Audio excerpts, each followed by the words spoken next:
another cold day down in the garage. I've had a week away from the car, same state it was last week. Yeah, I've had a week to just think about the carbs, do a bit of research, and there's two things I've thought of. One being my air-fuel ratio gauge. Obviously that only meters the air-fuel ratio from all four cylinders all kind of mixed into one. So I don't really know if there's an issue with one cylinder, two cylinders, or all cylinders, or three. So I decided to get one of these. Bit of an old school kind of tool, Gunson Colortune. What this is basically replaces the spark plug. I don't know if you can see. This has an adapter to fit the Pinto spark plug thread. But what you may be able to see if I put my finger behind there, you can see through. So that basically is a spark plug with a viewing window. And if you imagine your kind of gas cooker or a Bunsen burner or wherever, when it's burning most efficiently, it's a blue flame. If it's too rich, it's a kind of a yellow flame. So hopefully what I can do is one by one place that in there, in the number one cylinder, have a look at the flame colour in the combustion chamber, and then I can tweak that carb to make sure that at idle that the burn is as it should be. So yeah, so hopefully what I can do is repeat the test for all four cylinders and tweak all four carbs, because at the moment I'm just going off what I can read on the AFR gauge, and at the moment the AFR gauge is off the scale. It's just leaning out so much that it doesn't record anything.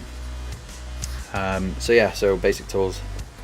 Just going to get the spark plug out, pop that in, and then use this to tweak the mixture. So that should be a fairly quick and simple thing. I have to get the engine warmed up first. It's not good to run it for a long period of time with this in, because obviously it's, you know, with a little kind of ceramic glass bit in there, whatever they call it, it's not exactly a permanent fitting.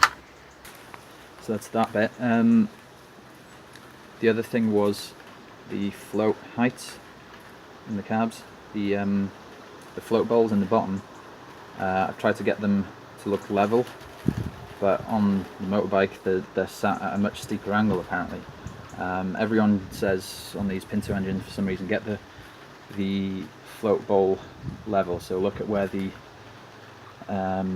gasket line or the line where the float bowl joins the body of the carb, to get that literally completely horizontal. So I'll show you what I mean. So I mean this kind of line here. So my thought is that the float level in here needs adjusting.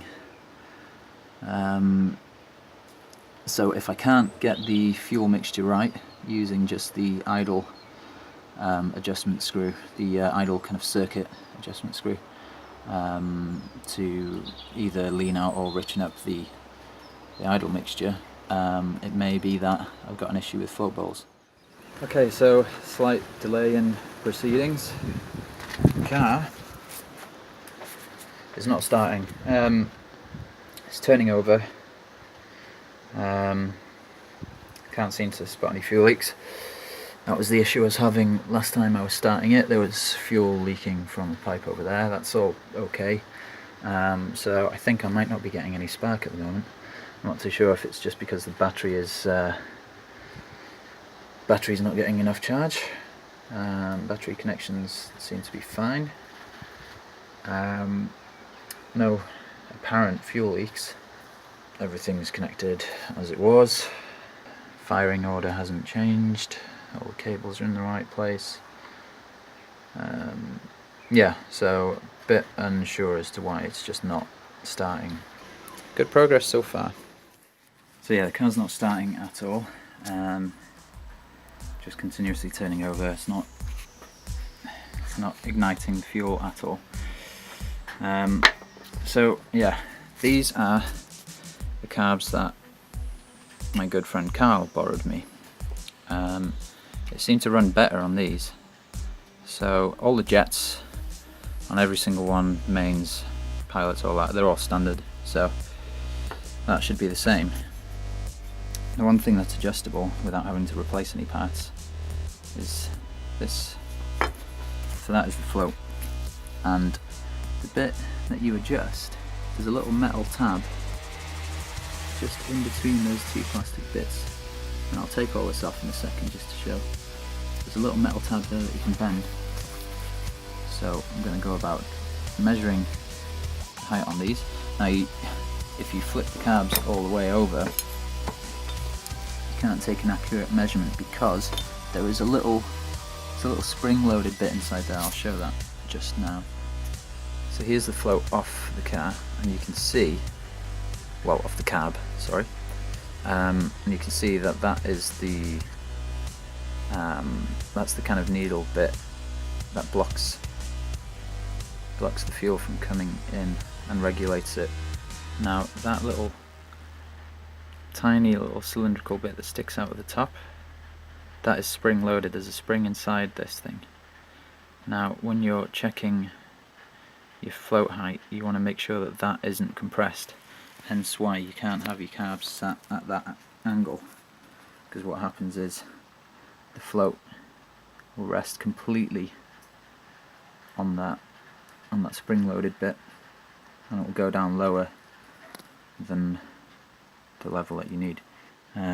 So yeah, so I'm going to basically use, where are we, this, get these at an angle where that little spring loaded bit in the needle isn't compressed, and you measure from this face here and you get a reading of your height for your float ball. So you try and find the kind of the highest point on that curve and you measure that, and then I'll do the same for this carb, try and figure out if these are all the same. Okay, so I've actually figured that none of the floats on there or there are actually perfectly the same. So I decided to try and set all of these at the same height and to do it at 14 mil. Now when you're kind of staring down looking at these with one eye, you got that lined up there, your vision starts to go weird and it's hard to sometimes differentiate some of the lines on your ruler. So what I did is just put a little bit of blue tape on the exact point that I wanted to set these at, wedged that underneath to make sure they're all at the right angle, and yeah, went through. I used the ruler itself to basically wedge in there. If I point the camera at it, it might help. Yeah, so wedged it in there and then bent that metal tab out, and then kept checking, and then if it was too much, bend it back in just by pushing it. So yeah, adjusting that bit by bit, very minute kind of adjustments on that. If you bend that too much, then yeah, it's going to be completely out, and you don't want to weaken it neither. So yeah, very minute adjustments got me to basically about 14, give or take half a mil on all of those. So yeah, so they were all at different heights, so hopefully that'll help. I mean, I don't know whether that's the actual issue, but it will help. So yeah, another job done. Okay, it's the next day. I've had a break to watch Deadpool, go to an all-you-can-eat Indian buffet and sleep. So now I'm back at the carbs. Before I put them on, I wanted to raise the needles, so I'm just going to show you how I do that with needles that are not adjustable. So these needles, which sit in that jet that's down inside there. So if you're looking down on the top of the carbs, and it sticks out of this slide that sits in the throat of the carbs. These are non adjustable. You can see I've already got one tiny washer on there, and through the magic of cinema I put an extra 2 washers on there. Now I don't have any more of those smaller washers, but these ones just so happen to be an okay size because, let's have another little magic trick, because I can't do things with one hand whilst holding the camera. That all sits in this plastic piece. So yeah, those 2 washers actually rest just high enough to not cause kind of much of an issue, apart from the only thing they'll do is raise the needle up a little bit.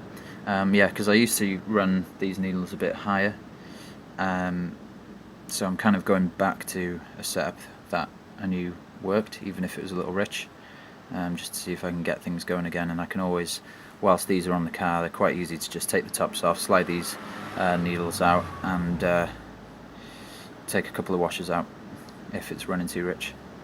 But yeah, that will kind of richen up the just above kind of the low RPMs up to the mid before these raise up high enough, and then it's just running on the main jet. So yeah, I've already done that one. Just going to do that to the rest, and then throw the carbs on the car.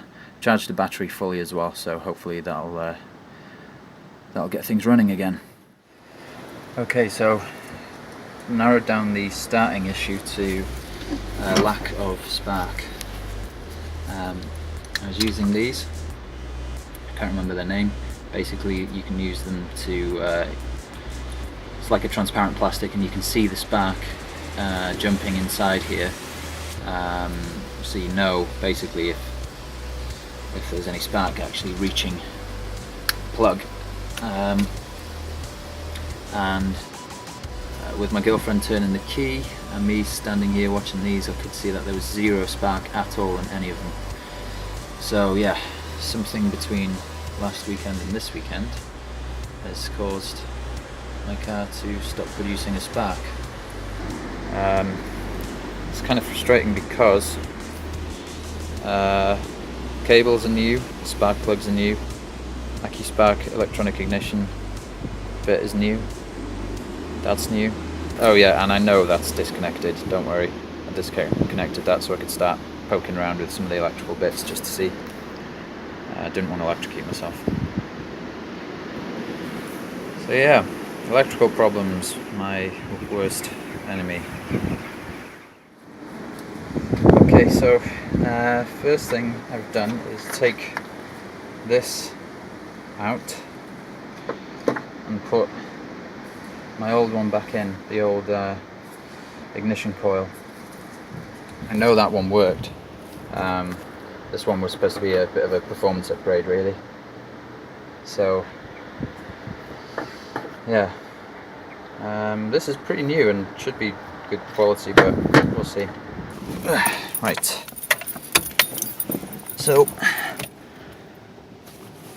choke is already out. Wait for that.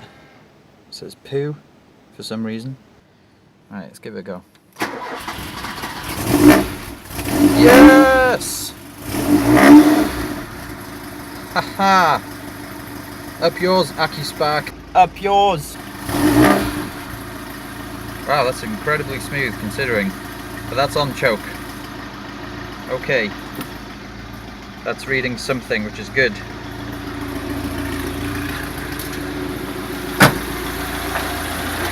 And we have, as you can see, spark on all 4. So you can see how those work, pretty good. And it's working. Working! Yes. This piece of shit was the issue. Winning. Okay, so with the car running now, warmed up a little bit so that I can drop the choke. The revs rise and drop really nicely without spluttering. It's fallen to a decent rev level.